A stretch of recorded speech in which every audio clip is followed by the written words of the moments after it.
Nah, di saat pemain PSPS ini menjebol gawang kabupaten kita, maka kita marah dengan pemain PSPS ini. Padahal sebelumnya kita mendukung sepenuhnya pemain PSPS ini. Tetapi ketika dia main dari sebuah kabupaten yang menjebol ke gawang kabupaten kita, maka kita marah dengan pemain PSPS ini. Kenapa? Karena yang dia jebol itu adalah kabupaten saya.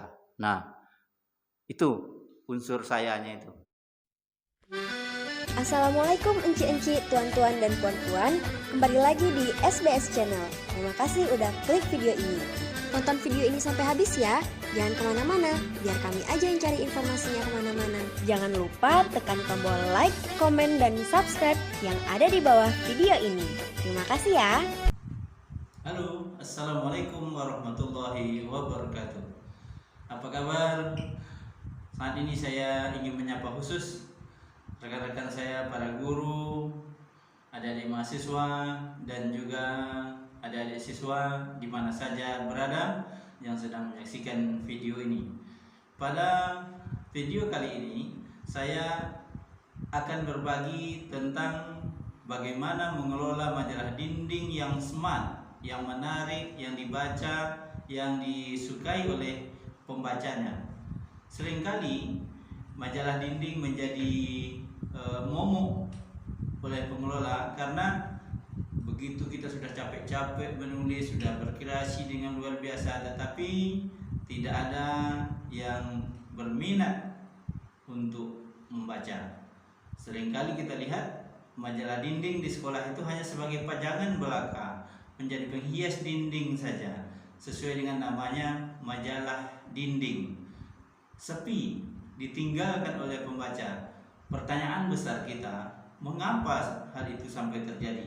Bukankah majalah dinding sesungguhnya adalah media bagi sekolah untuk menyampaikan informasi kepada masyarakat atau warga sekolah itu sendiri, bagi warga kampus itu sendiri, ataupun juga di pondok-pondok pesantren.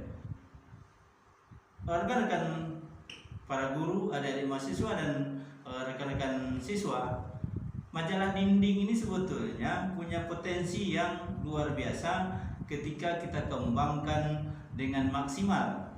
Apa sebab? Karena pembacanya sudah jelas, yakni siswa atau mahasiswa atau santri yang ada di pondok pesantren. Nah, kembali ke pertanyaan awal tadi, mengapa realitas selama ini majalah dinding di sekolah, di kampus sepi dari pembaca? Nah, pertanyaannya kembali lagi kepada kita para pengelola majalah dinding.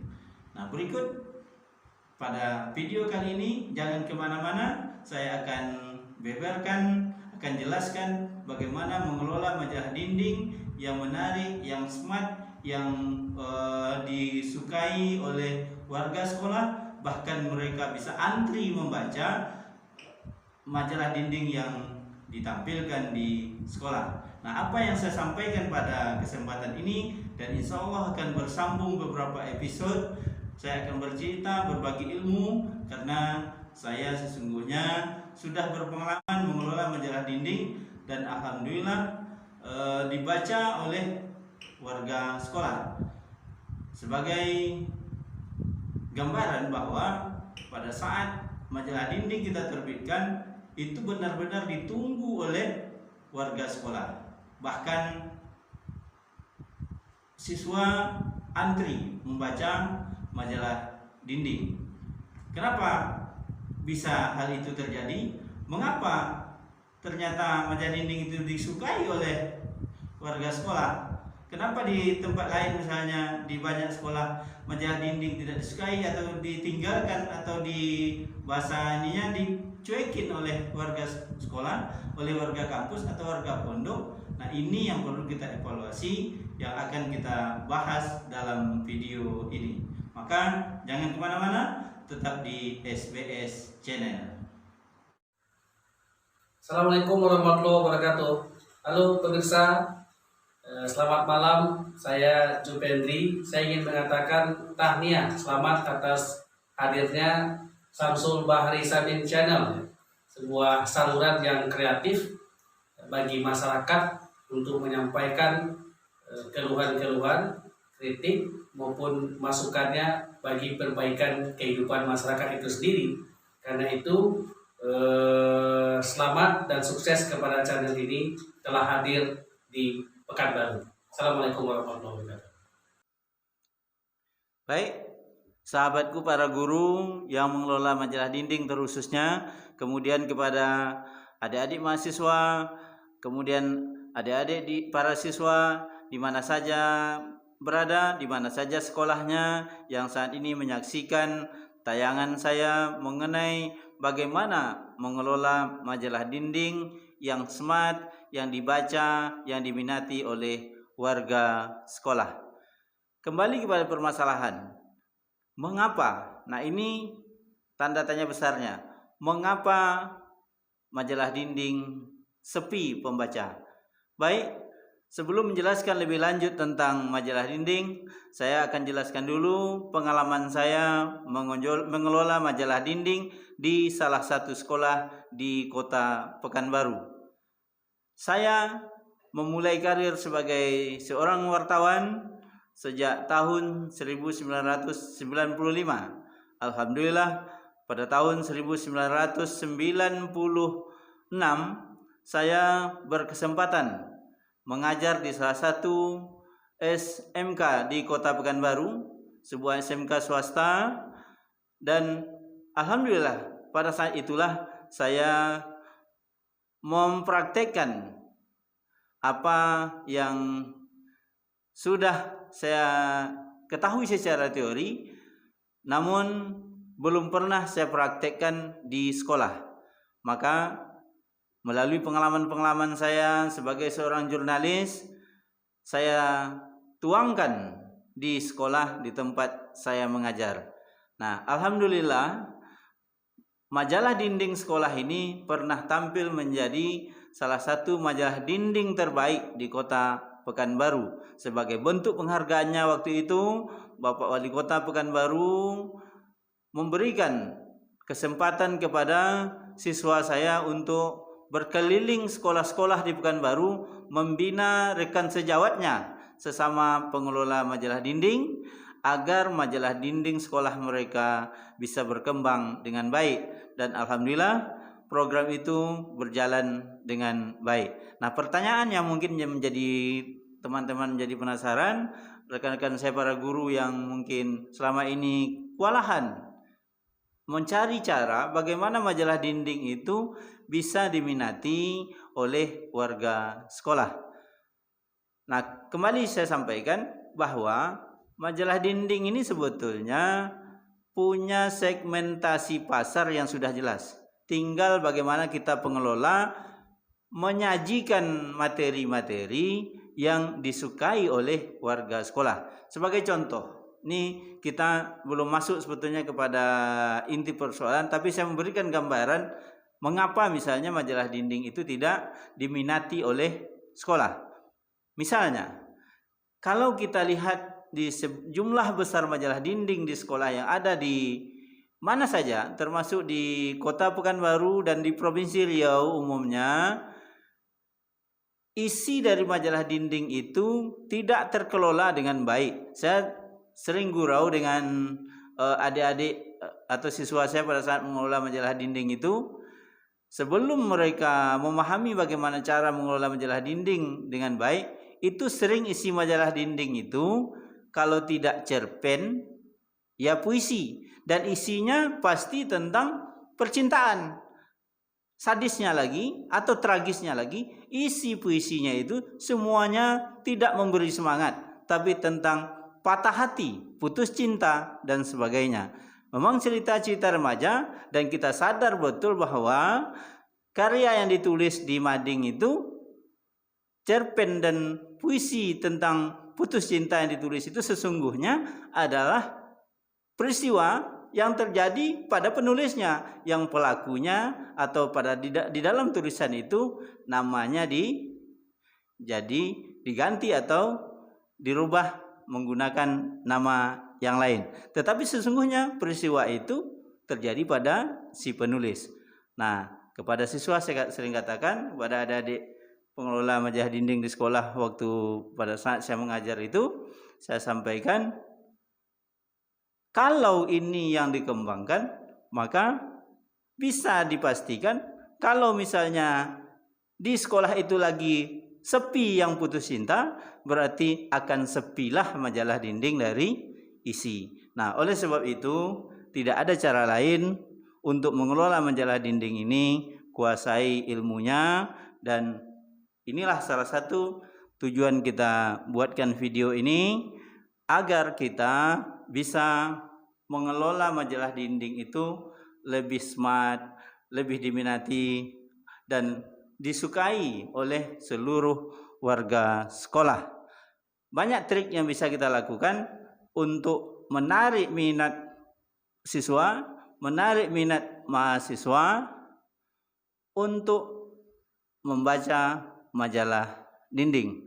Nah, sebagai pembuka video ini, pemahaman kita atau materi tentang bagaimana mengelola majalah dinding yang smart itu, saya sedikit akan sampaikan kata kuncinya, bahwa apapun yang kita tulis, baik surat kabar atau media yang sudah terkenal sekalipun, kalau ingin dibaca oleh warga sekolah, ya, atau ingin dibaca oleh masyarakat, maka dia harus menyesuaikan di mana medianya diedarkan.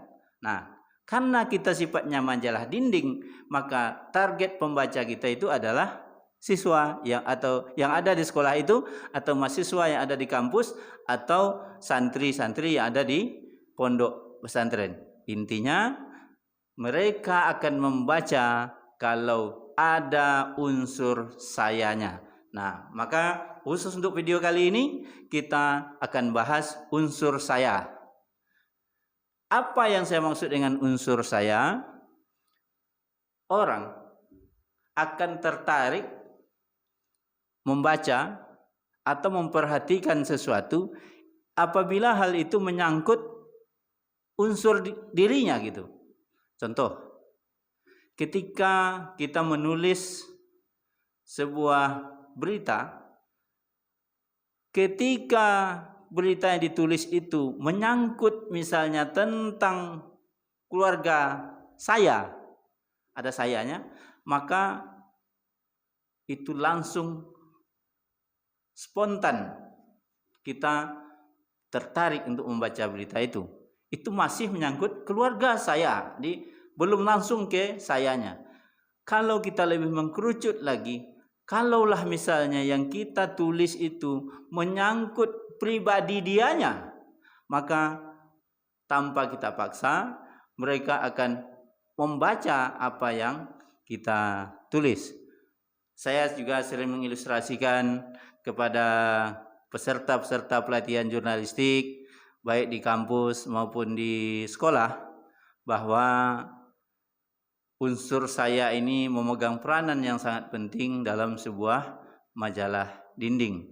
Sebagai contoh, ini ilustrasi yang ujung kaitannya adalah mengenai unsur saya.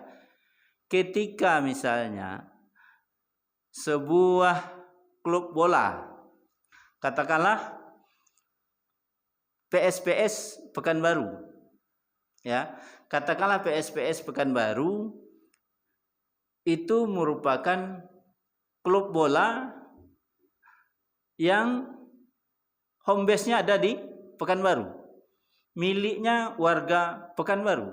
Maka kalau PSPS bertanding tanpa dipaksa, warga Pekanbaru dimanapun dia berada, kalau ditanya dia dukung siapa, otomatis dia akan mengatakan dukung PSPS Pekanbaru.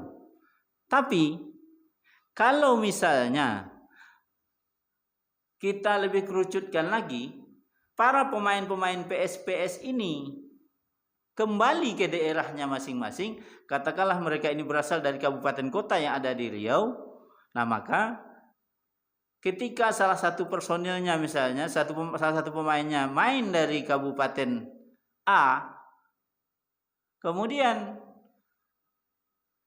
kita yang menonton merupakan warga yang berasal dari kabupaten lain.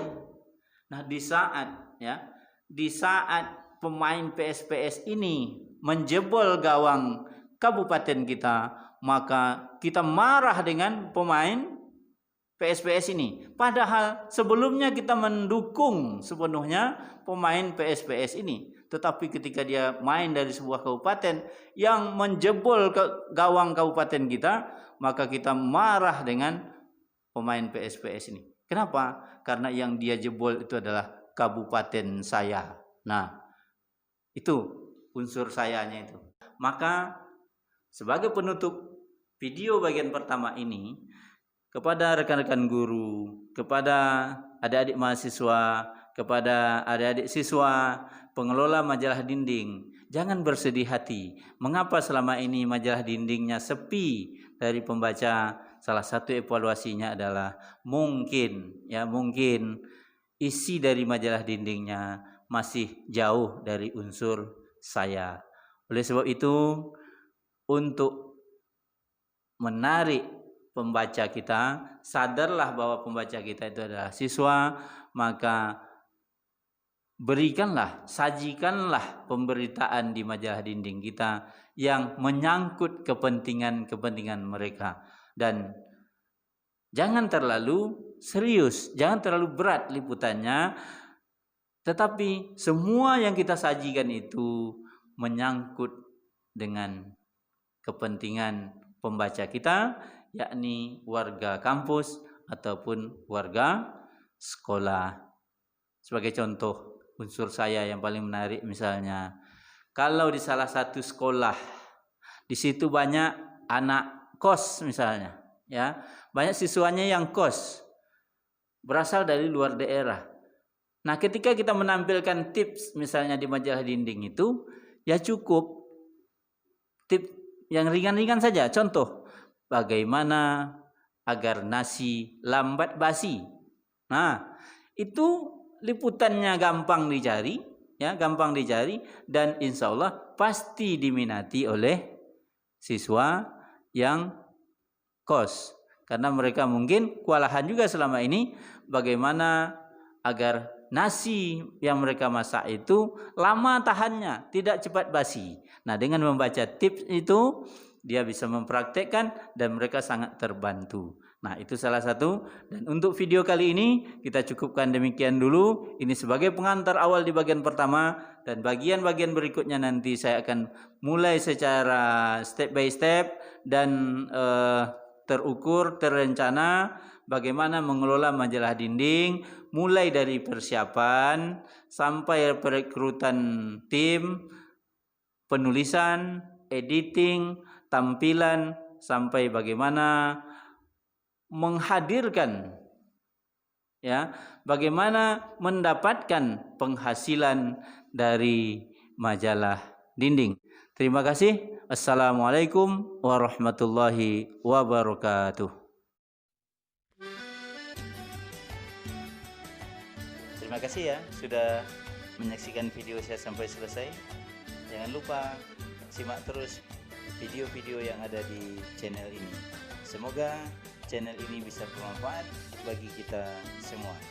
Sebelum meninggalkan channel ini, jangan lupa tekan tombol subscribe warna merah yang ada di bawah video ini. Terima kasih.